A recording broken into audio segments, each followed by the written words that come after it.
Good morning from Panhandle Outdoors, America's only daily outdoor TV show.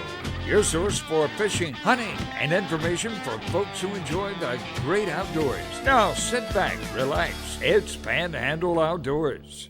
Good morning, folks. Welcome to Panhandle Outdoors. I'm Winston Chester. I'm glad you're here this morning. We got a great show lined up, a special guest here, some giveaway, some seafood, and all kind of good things on this Friday.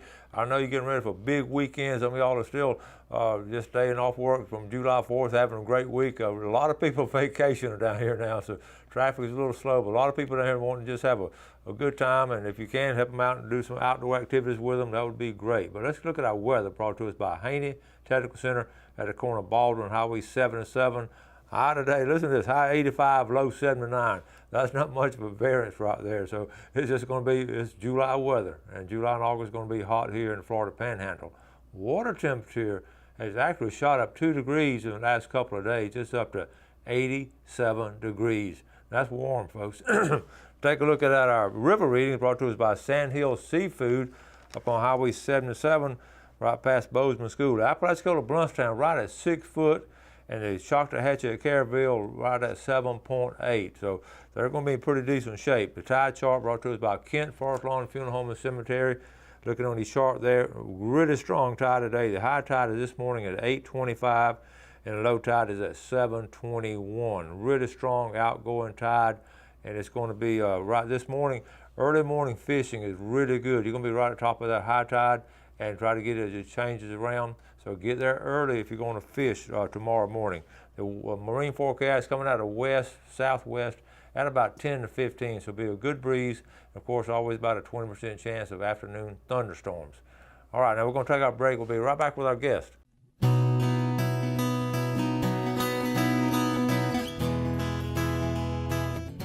Okay, welcome back, and welcome to a familiar face here on Panhandle Outdoors, Dr. Jeremy Sunseri.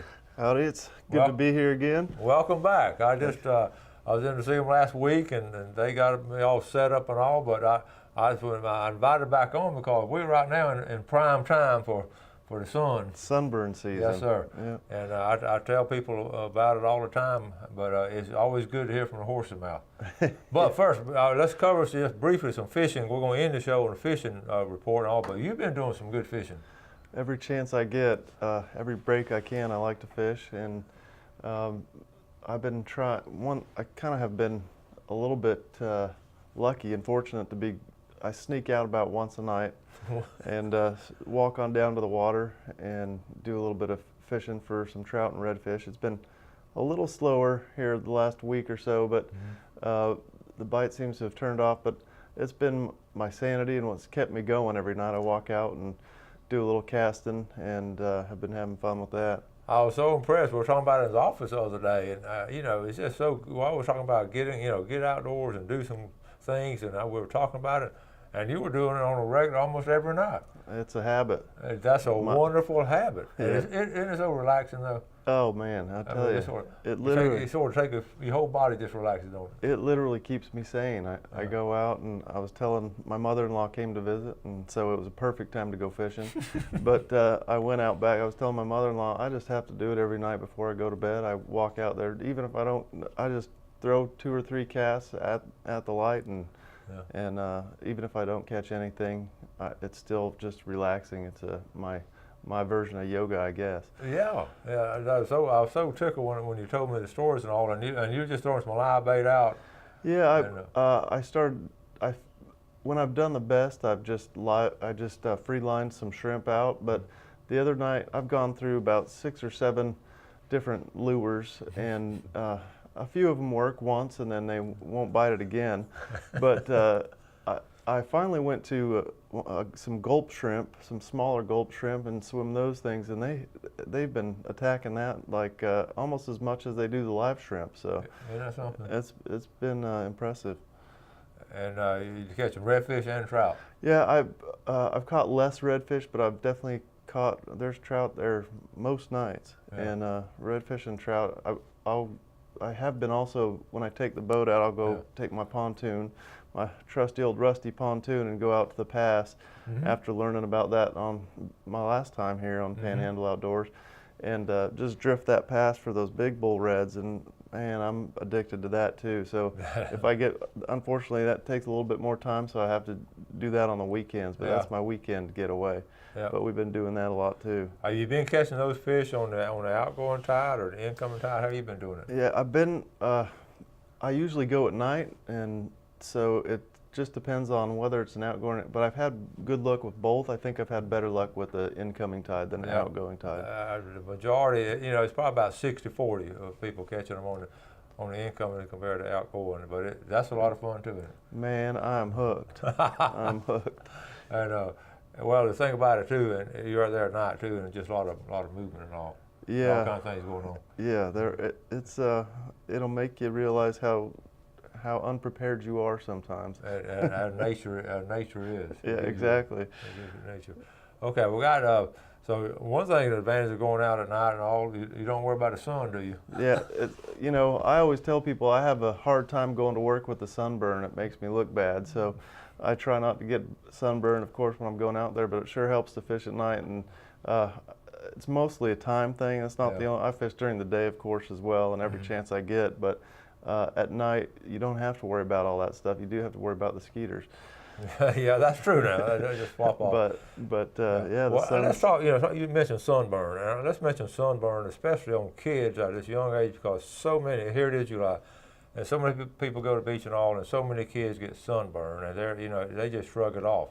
But that's some early damage, isn't it, when that happens? Yeah, you know, we always try to avoid, obviously, most parents are really good about trying to avoid sunburns on their kids.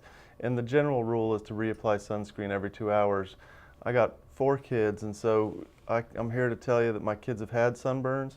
And again, it doesn't look good when the dermatologist kid has a sunburn, so we try to minimize that. But every 2 hours is a lot of work and trying to chase after kids. And so what I do is we try to lather them down really good before they go out, and because then you don't have to chase them around as much. And then once you get out there, obviously sun protective clothing helps, especially the little ones. And then boy, I don't usually recommend spray sunscreen just because it doesn't go on as thick and work as well. But with my kids, I'll just get some good spray sunscreen and chase them around every couple hours, and just they literally run from me as I'm spraying them down, literally. So, but we just do the best we can. The sun is brutal and hot out here, so. And you try to, sometimes you can't avoid being in the middle of the day, can you? Sometimes you can't, and that's when I'm a big fan of the protective clothing. I wear as much protective clothing. And in fact, when I went out on my last trip, we went out with a group of doctors, and they were giving me grief about how much covering I had, because they said, "We can't see any of your skin." I said, "I know," but they were teasing me about it. So I know you get some grief out there, but I've noticed a lot more people are covering up, and I see so much more of it, and I'm proud of all my fishermen friends out there covering up. So keep up the good work. I'm glad to hear you say that, because we talked about earlier, you're seeing more and more of it. And I want a personal testimony, because I've always had this 10 o'clock to 2 o'clock rule where we stay out. But sometimes you really can't help it. I caught myself this week during the July 4th week, where the kids, we had a late breakfast and all. By the time we lollygagged, and like I say, got all kind of kids running around. By the time we get out there, I'm looking and watching. I said, this is just the opposite of what we're supposed to do. But I stayed out there with them. Yeah. But I did wrap up. They said I looked like a mummy or something. But anyway, let's take a break. We'll be right back.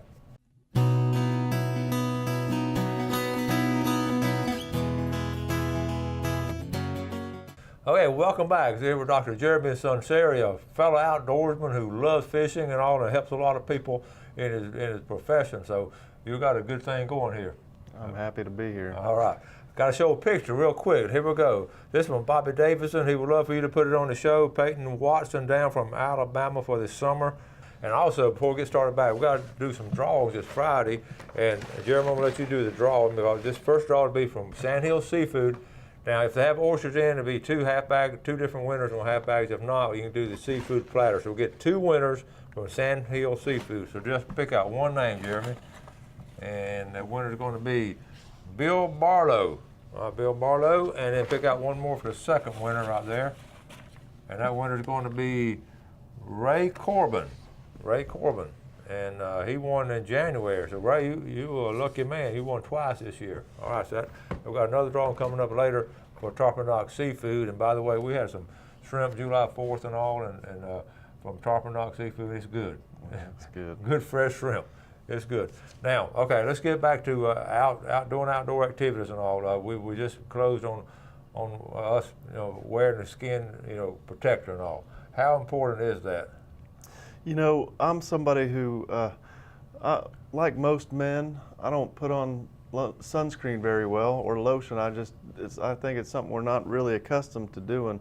And so for me, it's important because I just hate putting on sunscreen or lotion, and especially it's really hard to do it every 2 hours. And if you're out fishing, boy, good luck. So for me, replacing the sunscreen with some kind of clothing has been key to avoiding getting sunburned. And so I'll put sunscreen on the spots that don't get covered up, my hands, but it's a lot easier to put sunscreen on just your hands than it is your whole entire face and arms and everywhere else. And so for me, it's crucial. Okay. And you do it a lot. And I've started doing it. I've gradually gotten into it. When I first saw those buffs and all, I thought it was the silliest thing I've seen. Yeah. But now I'm a firm believer in them. Boy. And a lot of the guides, you see a lot of guides doing them this morning. I saw a couple of guys this morning. They had them on. They were getting ready to go out. Yeah, many more folks are, I think, doing it these days, which makes me happy every time I go out. We went out on a boat the other day, and our deckhand was really well covered, and I was just so pleased to see it. And boy, it just makes a big difference. I think the key thing is do whatever you have to do to avoid getting sunburns. And for me, I'm pretty fair, and so putting on some kind of clothing and then putting on sunscreen whenever, every 2 hours, just keeping covered has been the trick for me. But whatever you got to do, don't get a sunburn. Yeah. Protect the skin that you're in. And there's a lot of wisdom way back in the day when you see these little old ladies out in the garden with that big old sun hat and all. They sort of knew something way back then. You got it. It wasn't good for the skin and all. And I know in your business now, you know, a lot of times you get things and you see a lot of, I guess, ugly things might be a good way to describe it. I think ugly is a great word, and in fact, I take care of a lot of fishermen, and we see some ugly things from fair-skinned folks being outside every day, all day on boats and in the water. We've talked about this before, but the water, you get the sun from above and you get the reflection from the water below, so you get a lot of UV exposure. And boy, when we see, if you ever have a bump or a spot that you're worried about, you think it might be cancer, boy, even if you don't have insurance, come in and give me your numbers. Give me a number and we'll do the trade for that. We'll work for numbers, okay? Give me your numbers, I'll work for numbers. I like that. That's a true fisherman. Yeah, I'm teasing, but my point is, come in, get it looked at, and it's worth the effort. And these things can be terrible, and the longer you let them go, the bigger problem they become. So. And it's just human nature. So long, just put it off, and I see that. Now you're getting ready to do something for me next week. Your girls, he's got a lot of people working now, and I know a lot of those ladies in there. I know some of them, but they're as sweet as they can be. But they talked me into doing this, and I don't know if you knew about it, but they're all going to give me I've never had this done before, so tell me what it's blue light. So I thought it was like a blue light special. We call it the blue light special. Okay. You might call it something else after you're done. So but what are we going to do? What we do is we put this solution on your face, and that solution gets taken up by any kind of precancerous or abnormal skin cells that are on your face. And then we put you under this lamp. I always say when we put the solution on, that's marinating you. And then when we put you under the lamp, that's cooking you. And we put you under the lamp for 15 minutes. And what it does is just remove any kind of precancerous cells that you have. A lot of times you feel those little precancerous cells, they feel like little gritty sandpaper, little bits of sandpaper. They're kind of rough. And if they're rough, we usually try and get rid of them at that stage. When they become rough and tender, if you push on them, they're real sensitive or tender or touchy. Then that's a lot of time we have to get after it, or I recommend getting after it at that point especially. So we're going to put you through it, and as I said earlier, it might be the last time you let me on the show. Yeah, well, now you're not going to have to burn like before. No. I went fishing all day with some fishermen. They didn't ever want to go by dermatologists. They got burned and all that. But. Yeah, dermatologists are famous for torturing people, and I always say I just do what the tumors tell me to do. So I won't do anything. If we don't have to do it, I promise that we won't. But a lot of the stuff dermatologists do is not fun. Yeah. We got to replace the bad skin. But if you've got bad skin, it's better having us do it early than having it turn into a skin cancer and having really big surgeries down the road. So we Yeah. try to do as much peeling. I call it pressure washing. What we're going to do to you, it's pressure washing. We do as How much long pressure will washing. how long will I be ugly? Well, I'm gonna be ugly the rest of my life, but how It- long will the skin be ugly? As long as you stay out of the sun for 2 days afterwards, you're going to be fine. Okay, so I'm gonna do some Maybe. night fishing. Yeah, do some night fishing. That'll be perfect. Okay. But And I got a tickle at them. They told me it was like 15 minutes, 14 seconds or something. They were right on the second. that's 16 minutes and 40 seconds. 16 and minutes. You'll be counting down towards the end. You say, "Are we there yet?" Yeah, Are we there yet? I'll ask them. I couldn't go 16 minutes, 30 seconds. No, No. 16 minutes, 40 seconds.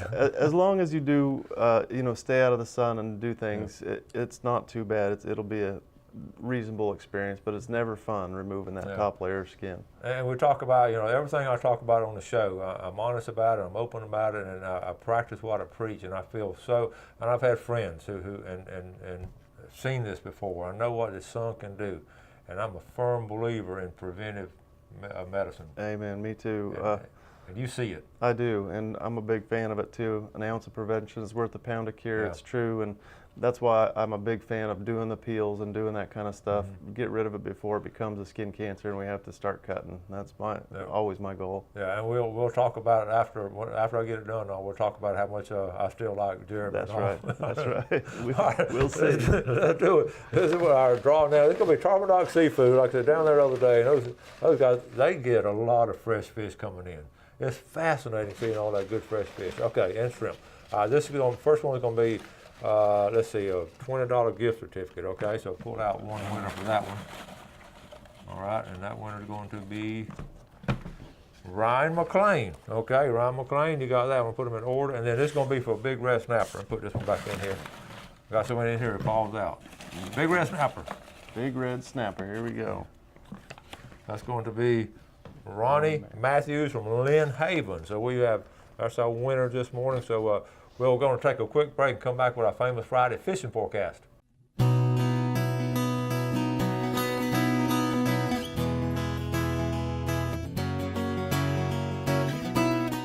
Okay, welcome back. Let's take a look at our famous Friday fishing forecast. But first, let's look at our, first I got to say happy birthday to two good guys right here. How about Bill Allen? Happy birthday. Thank you for helping me so much on Panhandle Outdoors.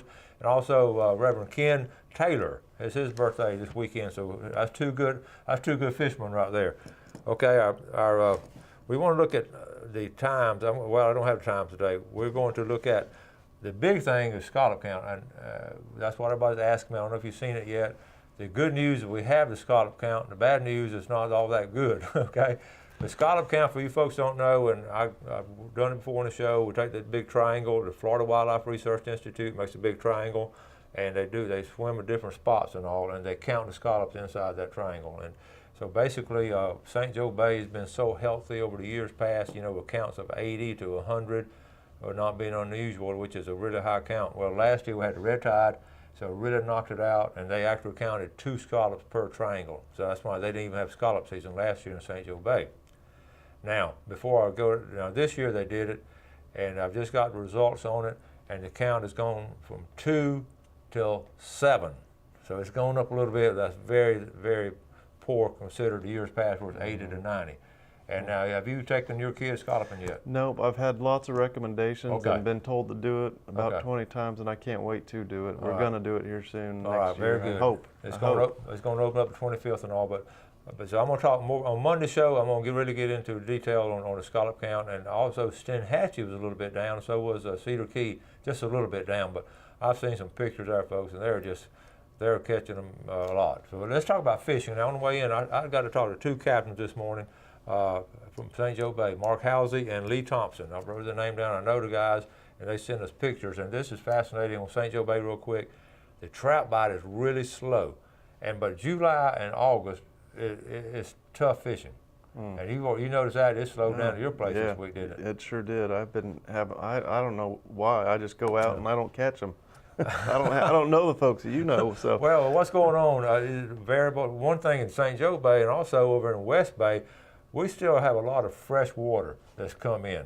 Now St. Joe Bay gets its fresh water from the canal coming down, and over in West Bay you get the 2 creeks. And then you got Burnt Mill Creek in West Bay. Then you got Cedar Creek over there. All these creeks flow into the into the Deer Point Dam, and the North Bay gets it, and Sandy Creek over in East Bay. So all that fresh water slows it down. You look at the color of the water. But okay, listen, on the positive side, the redfish bite has been pretty decent in St. Joe Bay, and also from what I heard this week, it's been good early. Now I cannot stress, if you're going to participate in fishing, you got to go early, or you can go late. But early morning has been better than the late afternoon. I talked to these two captains this morning. They said the same thing. They're taking 4-hour trips. They're saying really there's a 2-hour window where they're really catching fish, and it's usually pretty early. And once that 2-hour window, which goes with our fishing time, those 2 hours right there, it really gets active. So you might just be out of the fishing times right there off your dock. I'll just have to swap it up a little bit, I guess. Go out there early morning and hit it. Early morning. Yeah, just tell the girls at the office you're gonna be late because you're fishing. That's right. I know they'll understand with that line of people. Right. When you walk up there, they'll understand. Okay, but here's what you do this weekend if you want to do some serious fishing. I would really, flounder bite's been pretty decent, and the flounder, mid to late summer is really when the flounder start kicking off. Then of course fall is excellent for flounder, but it's really good fishing in some spots now. I've heard some really good reports from Crooked Island Sound, St. Joe Bay's holding really good, and also in West Bay they're catching a few flounder too. Of course, tarpon, July, you think about tarpon bite. A lot of people, that love to fish for tarpon. This is their month to do it. I'm not a tarpon fisherman, but we've caught some, and it's a lot of times it's accidental, and really just want to watch them jump. That's basically what you're doing. You're really not. What a great history of tarpon fishing we've talked about. It's in the book also. Some really nice tarpon being caught. But anyway, offshore fishing has been good. If you can go on a head boat, you go on a charter boat, it's really been good. You're not catching some huge snapper. Now you went on a trip. How'd y'all do? Yeah, I was so impressed. I didn't have much for expectations of going out with a bigger group. I went out with Miss Kelly and with Benji and Chad, and boy, I was blown away. They put us on some great spots, and it was nonstop. My arms got sore. So. All right, we got to go. I've run out of time. Thank you, Jeremy. Thanks for having me. Good to see you. Okay, have a good weekend. Do something good, fellow man, and God bless. Thanks for watching America's only daily outdoor TV show, Panhandle Outdoors with Winston Chester, featuring hunting, fishing, and other activities and information to help you enjoy the great outdoors. Join us next time for Panhandle Outdoors.